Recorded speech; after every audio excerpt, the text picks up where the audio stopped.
दोस्तों, खबर में आगे बढ़ने से पहले अगर आप भी पीएम मोदी का खुलकर समर्थन करते हैं तो अभी इस वीडियो को लाइक कीजिए और लाल बटन को दबा के चैनल को सब्सक्राइब करके घंटी बजाकर कमेंट में लिखिए जय हिंद। जमानत बचाने के लिए चुनाव लड़ रहा है विपक्ष, बीजेपी होगी 350 के पार, अश्विनी चौबे का उत्तर प्रदेश में दावा। जी हां दोस्तों, यूपी विधानसभा चुनाव को लेकर बीजेपी ने चुनाव प्रचार तेज कर दिया है। यूपी के गाजीपुर जिले के जमानिया विधानसभा में केंद्रीय मंत्री अश्विनी चौबे चुनाव प्रचार करने पहुंचे और इस दौरान उन्होंने दावा किया कि यूपी में 4 चरणों के चुनाव के बाद साफ हो गया है कि विपक्ष अपनी जमानत बचाने के लिए चुनाव लड़ रहा है। यूपी में एक बार फिर बीजेपी की सरकार बनने जा रही है। बीजेपी गठबंधन को यूपी में इस बार 350 से ज्यादा सीटों पर जीत मिलने वाली है। अश्विनी चौबे ने पत्रकारों से बात करते हुए कहा कि 4 चरणों के चुनाव के बाद समाजवादी पार्टी की ओर से कहा जा रहा है कि समाजवादी की बयार बह रही है। वो लोग कह रहे हैं कि उनके सपने में भगवान कृष्ण आए थे, 300 के पार सीट मिलने और सरकार बनने की बात कही थी। इस पर मंत्री ने कहा कि हाँ, उनके सपने में भगवान कृष्ण आए होंगे, लेकिन कंस का वध करने के लिए आए होंगे। उनका यह दिवा स्वप्न मुंगेरी लाल का हसीन सपना ही बना रहेगा। उन्होंने कहा कि यूपी में साइकिल पंचर हो गई है और पंचर बनाने वाला कोई मिल नहीं रहा है। दोस्तों, रुक करते हैं अगली बड़ी खबर की तरफ। 10 मार्च के बाद बीजेपी से गठबंधन करेंगे राजा भैया, योगी सरकार की तारीफ से लग रहे हैं कयास। जी हां दोस्तों, आपको बता दें कि 5वें चरण में प्रतापगढ़ जिले की कुंडा विधानसभा सीट पर वोटिंग है और इस सीट से जनसत्ता दल के सुप्रीमो रघुराज प्रताप सिंह और राजा भैया चुनावी मैदान में उतरे हैं। 5वें चरण के मतदान से पहले राजा भैया ने योगी सरकार की तारीफ करके सियासी कानाफूसी को हवा दे दी है। ऐसे कयास लगाए जा रहे हैं कि आज भी राजा भैया के दिल में बीजेपी सरकार के लिए जगह है। जनसत्ता दल के सुप्रीमो रघुराज प्रताप सिंह और राजा भैया ने मौजूदा योगी आदित्यनाथ सरकार को अन्य सरकारों से बेहतर बताया है। राजा भैया का कहना है कि मौजूदा बीजेपी सरकार में सड़कों और बिजली की हालात में सुधार आया है। आपको बता दें कि रघुराज प्रताप सिंह और राजा भैया मौजूदा योगी सरकार ने पिछली सरकार की तुलना में बेहतर काम किया है ये कहा था। चाहे सड़क निर्माण हो, बिजली कनेक्शन हो, नहर बनवाने की बात हो, मौजूदा सरकार सभी से बेहतर है। जनसत्ता दल पार्टी का निर्माण जनता की मांग पर की गई है। मैंने विधानसभा में 25 साल पूरे कर लिए हैं और हमारा मुख्य मकसद सूबे के किसानों और छात्रों की बेहतरी के लिए काम करना है। दोस्तों, यह बयान था रघुराज प्रताप सिंह उर्फ राजा भैया का।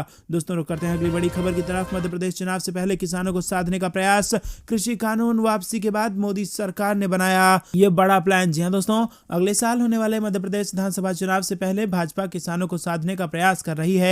इसी के मद्देनजर कृषि कानून वापसी के बाद अब मोदी सरकार ने किसानों को लुभाने के लिए मेरी पॉलिसी मेरे हाथ के नाम से एक कार्यक्रम लॉन्च करने का प्लान बनाया है, जिसमें किसानों को प्रधानमंत्री फसल बीमा योजना के कागजात दिए जाएंगे। वहीं आपको बता दें दोस्तों कि एक खबर के मुताबिक सरकार ने पिछले साल नवंबर महीने में कृषि कानून वापस लिए जाने के बाद अब देश भर के किसानों के बीच बड़े पैमाने तक पहुंचने का प्लान बनाया है। कृषि मंत्रालय ने देश भर के किसानों को प्रधानमंत्री फसल बीमा योजना के कागजात को देने के लिए मेरी पॉलिसी मेरे हाथ नाम का एक कार्यक्रम प्लान किया है। आपको बता दें दोस्तों, कृषि मंत्रालय द्वारा तैयार किए गए इस कार्यक्रम की शुरुआत कृषि मंत्री नरेंद्र सिंह तोमर के गृह राज्य मध्य प्रदेश से होगी। शनिवार को मध्य प्रदेश के इंदौर में कृषि मंत्री नरेंद्र सिंह तोमर इस कार्यक्रम को लॉन्च करेंगे।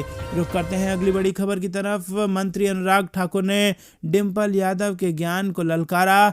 एसपी पर बोले कि जिसने राम भक्तों को भूना कर दो उनका ईवीएम सूना। जी हां दोस्तों, आपको बता दें कि उत्तर प्रदेश में हो रहे विधानसभा चुनाव 2022 के प्रचार प्रसार में सभी राजनीतिक दल व्यस्त हैं। इस बीच केंद्रीय सूचना एवं प्रसारण मंत्री अनुराग ठाकुर गोरखपुर पहुंचे और वहां उन्होंने कहा कि सपा के आतंकवादियों से संबंध है, उनके प्रत्याशी लिस्ट में केवल जेल व बेल वाले लोग हैं। उन्होंने जनता से कहा कि जिसने राम भक्तों को भूना कर दो उनका ईवीएम सुना। उन्होंने कहा कि अखिलेश ने कुछ हवा बनाने का प्रयास शुरू में किया। उनकी पहली लिस्ट आई तो कैंडिडेट की लिस्ट में जेल और बेल वाले ही थे।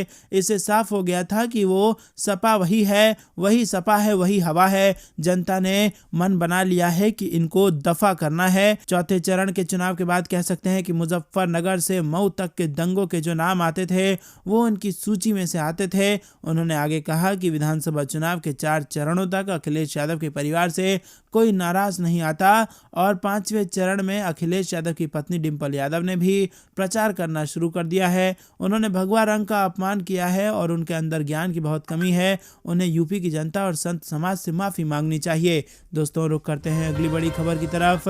ब्रिटेन के कोबरा वॉरियर अभ्यास में शामिल नहीं होगी भारतीय वायुसेना, दी ये बड़ी वजह। जी हाँ दोस्तों, आपको बता दें कि ब्रिटेन के वनिंगटन में होने वाला ये सैन्य कार्यक्रम 6 मार्च से शुरू होकर 27 मार्च तक चलेगा। ब्रिटेन की रॉयल एयरफोर्स के अलावा सऊदी अरब, बेल्जियम और स्वीडन भी इसमें शामिल होगा। मीडिया रिपोर्ट के अनुसार कोबरा वॉरियर ब्रिटेन में रॉयल एयरफोर्स की तरफ से एक दशक से कराया जा रहा सबसे बड़ा संयुक्त सैन्य अभ्यास है, लेकिन भारत ने ब्रिटेन में होने वाली इस कोबरा वॉरियर एक्सरसाइज से बाहर निकलने का फैसला लिया है। भारतीय वायुसेना ने शनिवार को ट्वीट के जरिए इस बात की जानकारी दी है। सेना ने इस फैसले का बड़ा कारण ताजा घटनाक्रम बताया है। दोस्तों, रुक करते हैं अगली बड़ी खबर की तरफ। यूक्रेन में फंसे लोगों को निकालने के लिए वायुसेना है तैयार और बस अब है आदेश का इंतजार। रूस के हमले के बाद यूक्रेन में फंसे भारतीयों को निकालने के लिए भारतीय वायुसेना तैयार बैठी है और शुक्रवार को भारतीय वायुसेना की ओर से कहा गया कि वायुसेना यूक्रेन से अपने नागरिकों की निकासी के लिए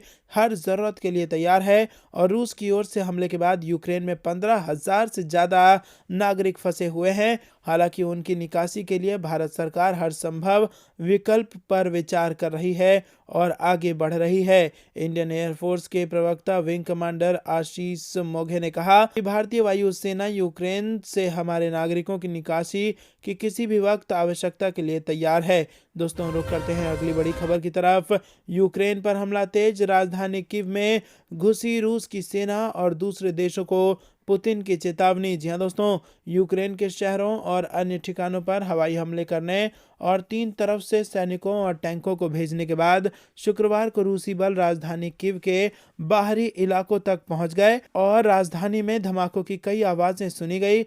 रूसी सैनिकों ने दूसरे दिन भी हमले जारी रखे हैं और इस बीच पश्चिमी नेताओं ने एक आपातकालीन बैठक बुलाई है।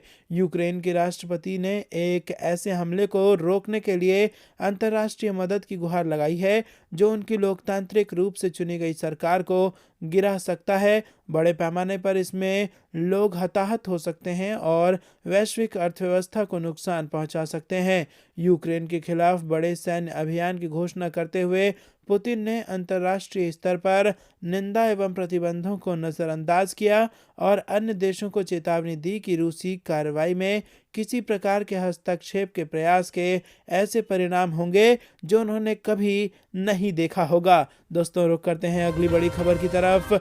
ईयू का पुतिन के खिलाफ बड़ा एक्शन, यूरोप में रूसी राष्ट्रपति की संपत्ति करेगा जब्त। जी हाँ दोस्तों, आपको बता दें कि यूरोपियन यूनियन ने रूस के राष्ट्रपति व्लादिमीर पुतिन के खिलाफ बड़ा फैसला लिया है। यूरोपियन यूनियन ने यूरोप में पुतिन की संपत्ति जब्त करने का निर्णय ले लिया। ईयू यूक्रेन पर रूस की कार्रवाई के विरोध में है और पुतिन की संपत्ति कितनी है ये एक रहस्य है। आधिकारिक तौर पर उनके पास शायद ही कोई संपत्ति हो। उनकी सालाना आय लगभग 10 मिलियन रूबल यानी कि $1,20,850 है और उनके पास 3 कारें और एक अपार्टमेंट है। इससे पहले लग्जमबर्ग के विदेश मंत्री ने शुक्रवार को कहा कि यूक्रेन पर रूस के आक्रमण को लेकर यूरोपीय संघ, रूसी राष्ट्रपति व्लादिमीर पुतिन और विदेशी मंत्री सर्गेई लाव्रोव की संपत्ति पर रोक लगाने के लिए समझौते के बहुत करीब हैं। दोस्तों, रुक करते हैं अगली बड़ी खबर की तरफ। मारे गए आतंकियों की लंबे समय से थी तलाश, दहशतगर्दों को खोजने के लिए घाटी में चल रहे हैं कई अभियान। जी हाँ दोस्तों,